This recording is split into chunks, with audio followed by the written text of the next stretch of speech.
Magandang tanghali po sa inyong lahat. For today's video ay magluluto ng pork recipe. Dahil di ko nga po alam kung ano ang reseping ito, ay chamba recipe po yung tawag ko dito. Aba, ang kinalabasan po ay talaga namang napakasarap niya at napaparami ka talaga ng kain. Sauce pa lang po niya ay nakakatakam na at mapaparami ka talaga ng kain ito ngayong tanghali. Dahil nandito yung aking pangatlong anak kasi wala po silang pasok, yung panganay ko ay darating po ngayon. So, kompleto kami ngayon kaya nagluto ako ng pork recipe. Aking isi-share ko nga po sa inyo yung kung paano ko nga po ito niluto. Ito pala yung mga ingredients na aking inihanda. Idagdag nyo po pala dyan yung toyo kasi hindi ko po nailagay dyan. Gaya nga po ng lagi kong sinasabi na kapag ako po ay nagluluto ay inihahanda ko na po yung mga gagamitin ko. Ayan, at magigisa na nga po ako ng bawang sibuyas at medyo malakas nga po yung apoy kaya hinanaan ko nga po siya. Ayan, hintay lang po natin na mag brown po yung bawang sibuyas at isusunod ko na nga po yung baboy po dyan. Ayan, papalambutin lang po natin siya ng mga 8 minutes po. At takpan po natin siya para lumambot po yung baboy. Ayan, first time ko nga po siyang lutuin ngayon. So, titingnan ko kung ano po yung kakalabasan, kung masarap po ba o ano po yung kulang ng mga ingredients. Pero, ang kinalabasan po ay masarap naman po talaga. So, mapaparami po talaga ng kain yung aking pamilya. And next po ay nilagyan ko nga po siya ng pamintang durog. Ayan, at yung palang patatas, kasi si mama ay bumili ng patatas, so inilagay ko na nga rin po at pinirito ko na. Nilagyan ko nga rin po siya ng pampalasa.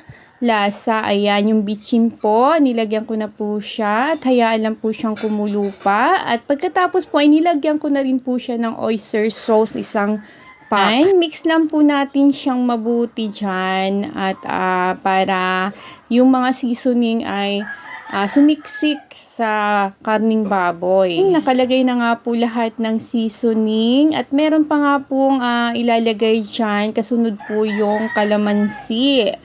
Ayan, kalamansi juice po. Ayan. Ayan yung pampasarap din po sa baboy. And haluin din po siya ng maigi. At pagkatapos nga po ay maglalagay po ako dyan ng toyo. Ayan, style adobo. May toyo. I-mix natin mabuti po yan. Sa mga nanonood po, di ko alam po kung ano ang tawag po dito sa niluluto ko. At comment down below na lang po kung ano po yung pangalan po ng niluluto ko. Ayan nga po at na-mix na po lahat ng ingredients niya at hayaan lang po natin siyang kumulo ng kumulo. At maya-maya po ay lalagyan ko na naman po siya ng yung tinabi kong Coke. Ayan, Coke po siya. O pwede din po siyang lagyan ng Sprite. Ayan, na-mix na nga po lahat at tatakpan ko po yan para sumiksik po yung lahat ng ingredients sa baboy. Ayan, at haluin po muna siya bago takpan. At pagkatapos nga po niyan ay ilalagay ko po yung tomato paste. Isang kutsarita lang po yung nilagay ko na tomato paste. Ayan, haluin lang po siyang mabuti at para lumasa po doon sa baboy. At takpan siya ulit. Ayan, hayaan lang po siyang kumulo ng kumulo po dyan hanggang lumapot po yung sabaw. Ayan, talaga naman nakikita nyo. Talagang napakasarap na niya. Ayan, lagyan din po ninyo ng patis or asin. Depende din po sa inyong panlasa. At yung last nga po ay yung patatas po niya. Maya-maya ko po ilalagay. At sumunod po niyan ay ilalagyan ko siya ng isang cup ng tubig. Ayan. At pakuluin pa siya ng pakuluin hanggang lumambot yung baboy niya. At kapag lumapot na po yung kanyang sauce ay pwede na po yan. At meron nga po akong patatas na tinabi na pinirito ko. Pag okay na po at malapot na yung sabaw, yun yung last na ilalagay ko dyan.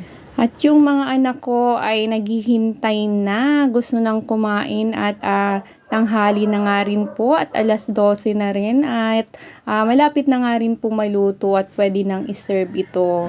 Ayan. Sa mga nanonood po, salamat po sa suporta nyo. Ayan, yung huli pong nilagay ko ay yung patatas at tikman nyo na lang po kung ano po yung kulang, kung matamis na ba o maalat. Depende po sa inyong panlasa. Lagyan nyo na lang po ng asin or patis kapag matabang po siya. Ayan. Salamat po sa lahat ng nanonood at sumusuporta. Follow and share po.